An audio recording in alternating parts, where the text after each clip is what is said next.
Good morning everyone. Online class में आप सभी लोगों का स्वागत है।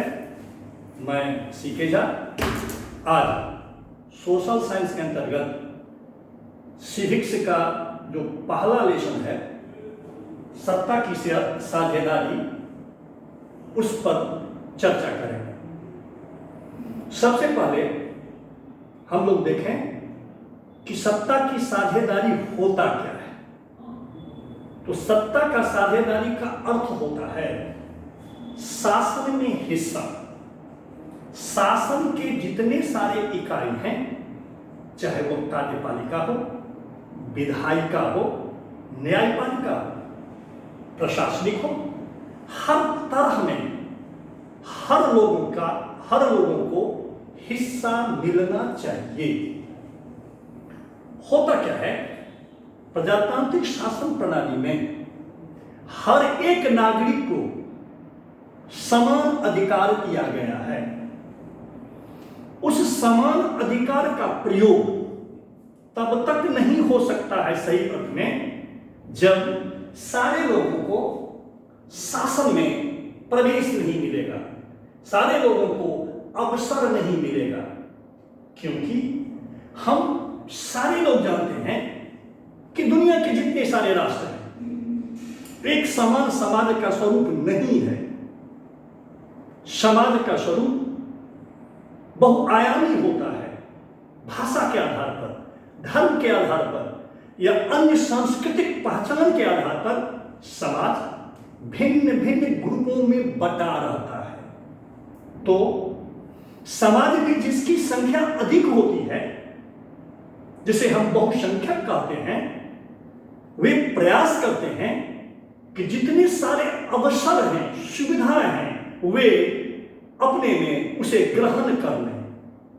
हम जानते हैं कि प्रजातंत्र वोट की राजनीति है। बहुमत जिसका होता है, निर्वाचन में हार जीत उसकी होती है। तो बहुसंख्यक हार जीत में भूमिका निभाते हैं। इसीलिए वे चाहते हैं कि सारी सुविधाओं को हम ले लें। तो होता क्या है, जो इलेक्शन में निर्णायक भूमिका नहीं निभा पाता है, यानी अल्पसंख्यक, वह सुविधाओं से वंचित हो जाता है। तो एक ही परिवार में, एक ही देश में यदि किसी को सुविधा दी जाएगी और यदि किसी को सुविधा नहीं दी जाएगी, तो स्वाभाविक है जिसे सुविधा नहीं मिलेगी उसके मन में क्लेश होगा, कष्ट होगा। तब उसका विश्वास उस परिवार से, उस देश से टूट जाता है और वह अपने अधिकारों के लिए संघर्ष करता है। और यह जो संघर्ष होता है, वह सत्ता का संघर्ष बन जाता है। ऐसी परिस्थिति में समाज, प्रजातंत्र, राज्य को टूटने का खतरा रहता है। अतः संसार के भिन्न भिन्न देशों में इस प्रकार के उदाहरण प्राप्त हुए हैं जहां संघर्ष मिला है। हमारे किताब में 2 उदाहरण दिया गया है। 2 उदाहरण के माध्यम से हम देखेंगे इसे सत्ता की साझेदारी का क्या स्वरूप निकल करके दुनिया के सामने में आया। पहला है बेल्जियम।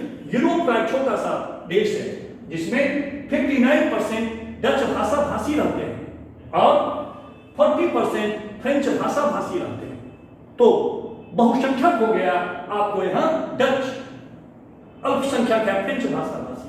लेकिन राजधानी ब्रुसेल्स की यदि चर्चा करें तो राजधानी ब्रुसेल्स में 80% आबादी फ्रेंच भाषा भाषी है और 20% डच भाषा भाषी है। तो ऑन दी होल पूरे देश के लेवल पर देखें तो डच हो गया बहुसंख्यक और फ्रेंच हो गया अल्पसंख्यक फ्रेंच भाषा भाषी। तो ब्रुसेल्स में जो फ्रेंच भाषा भाषी लोग हैं, उनमें अर्थव्यवस्था पर उनका पकड़ है, वे प्रशासनिक स्तर पर उनका पकड़ है। तो बहुसंख्यक डच के मन में यह भावना पनपी कि बहुसंख्यक होते हुए भी उसका अधिकार नहीं मिल रहा है, उसका हक नहीं मिल रहा है, सत्ता में उसके हिस्सा नहीं मिल रहा है। अतः वहां विद्वेष पैदा हुआ। तो बेल्जियम के लोगों ने बड़ी सुंदर ढंग से आपस में मिलकर के आपसी समझदारी के तरीका से इस समस्या का निदान कर दिया। वहां कोई क्लास नहीं हुआ, कोई संग्रह नहीं हुआ। वह हम संदर्भ मिलेगा, समय मिलेगा तो उस पर चर्चा करेंगे कि बेल्जियम में किस प्रकार इसका निदान हुआ। दूसरा उदाहरण है हमारे श्रीलंका। हमारा पड़ोसी देश हमारे भारत के दक्षिण में रहता है, वहां 74% सिंहली भाषा भाषी रहते हैं, 18% तमिल रहते हैं और 7% ईसाई रहते हैं। चूंकि इलेक्शन में ये सिंहली को कोई हरा नहीं सकता, अतः बहुसंख्यक सिंहली इस प्रकार नीति अपनाना शुरू किया जिससे अल्पसंख्यक तमिलों का हितों को उसने हड़पना शुरू किया। इस प्रकार वहां बहुसंख्यक अल्पसंख्यक पर हावी हो गए। अब होता है एक टर्म है बहुसंख्यक, संख्या के आधार पर तो हम कह देते हैं बहुसंख्यक, और जिसकी संख्या कम हो वो अल्पसंख्यक नहीं। यह सही नहीं है। यदि आपसे कोई पूछे कि बहुसंख्यक क्या है, तो बहुसंख्यक का मतलब होता है भाषा, धर्म, रीति रिवाज या अन्य सांस्कृतिक पहचान के आधार पर समाज में या देश में जिसकी संख्या अधिक होती है वह बहुसंख्यक कहलाता है।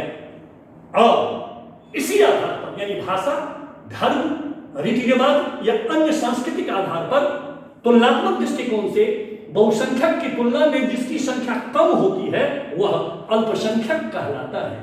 अधिक टर्म है बहुसंख्यकवाद। जैसा कि हम जानते हैं वाद का मतलब क्या होता है? वाद का मतलब होता है नीति, वाद का मतलब होता है सिद्धांत, विचारधारा, पॉलिसी, इज्म। इसे आप देखते हैं गांधीवाद, नेहरूवाद, फांसीवाद। ये वाद कहां से आया? तो वाद का शाब्दिक अर्थ होता है, अंग्रेजी में से इज्म कहा जाता है, और वह वाद माना होता है नीति, विचारधारा, सिद्धांत। बहुसंख्यकवाद यानी ऐसा पॉलिसी, ऐसा नीति, ऐसी विचारधारा जिसमें बहुसंख्यकों को लाभ मिले, बहुसंख्यकों को फायदा मिले।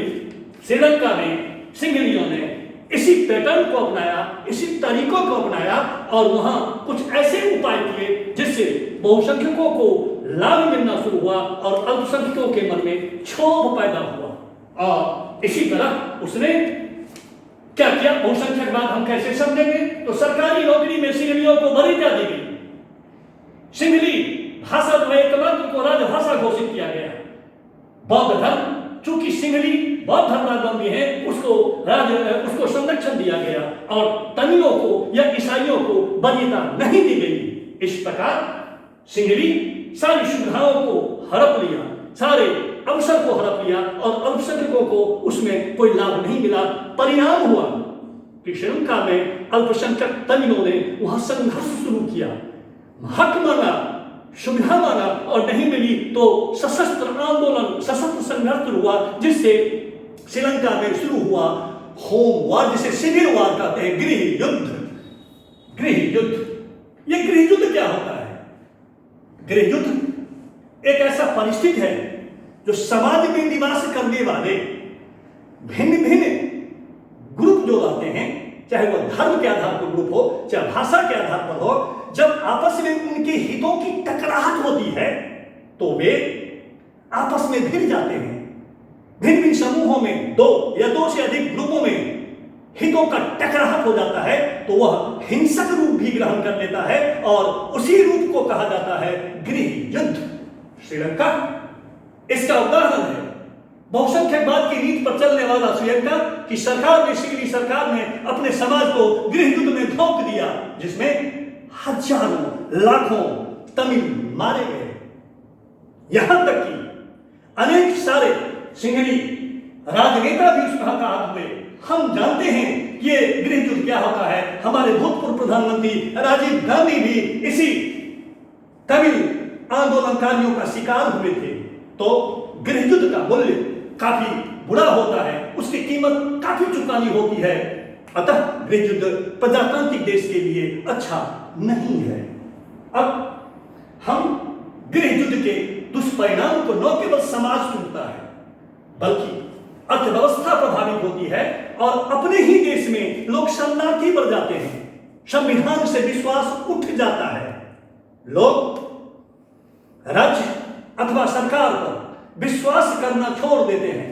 ऐसी परिस्थिति में संविधान का जब उल्लंघन होता है, संविधान का उल्लंघन का मतलब होता है प्रजातंत्र का उल्लंघन, और प्रजातंत्र का उल्लंघन जब होता है तब होता क्या है, समाज और देश टूटता है, और समाज देश जब टूटता है तो फिर प्रजातंत्र की वहां विफलता माना जाता है, संघीय व्यवस्था की वहां विफलता माना जाता है। इसीलिए सरकार को, समाज को चाहिए कि बहुसंख्यकवाद की नीति को न अपना करके समग्र नीति अपनाना चाहिए, जिसमें हर एक लोगों को अवसर मिलना चाहिए, ताकि देश से, संविधान से, प्रजातंत्र से सबको इंटरेस्ट, सबको अभिरुचि बना रहे। अब हम आते हैं कि गृह युद्ध श्रीलंका में हुआ। हम जानते हैं कि यह समस्या आज तक भी नहीं हुआ है, यह हल हुआ है, हालांकि वह निस्तेज अवध हो गया हिंसक के बाद, लेकिन यह प्रजातंत्र और श्रीलंकाई समाज के रक्षा नहीं हुआ। इसके बाद जो हमारा विषय आता है वह है ये जो सत्ता की साझेदारी है, वह सत्ता की साझेदारी के रूप क्या हो सकते हैं। एक तो हमने देखा कि बेल्जियम में सत्ता के साझेदारी में सामुदायिक सरकार की स्थापना करके उसने समस्या का निदान किया, जिसे हम कहते हैं आपसी समझदारी। यहां अरब की नीति को बहुसंख्यकवाद की अपनाया गया, इसीलिए वहां गृह युद्ध हुआ। अगले पीरियड में हम लोग चर्चा करेंगे कि सत्ता के साझेदारी के रूप कितने होते हैं। इंट्रोडक्शन के तौर पर हम जानते हैं कि सत्ता की साझेदारी जो अभी दुनिया में प्रचलित है उसके दो रूप होते हैं, एक जिसे क्षैतिज अवस्था कहते हैं, हॉरिजॉन्टल कहते हैं, और जिसे वर्टिकल कहते हैं, जिसे हम लंबवत अवस्था कहते हैं। तो अगले घंटी में हम लोग मिलेंगे ये हॉरिजॉन्टल क्या होता है, और ये हॉरिजॉन्टल और ये लंबवत और क्षैतिज क्या होता है, उस पर हम लोग चर्चा करेंगे। धन्यवाद।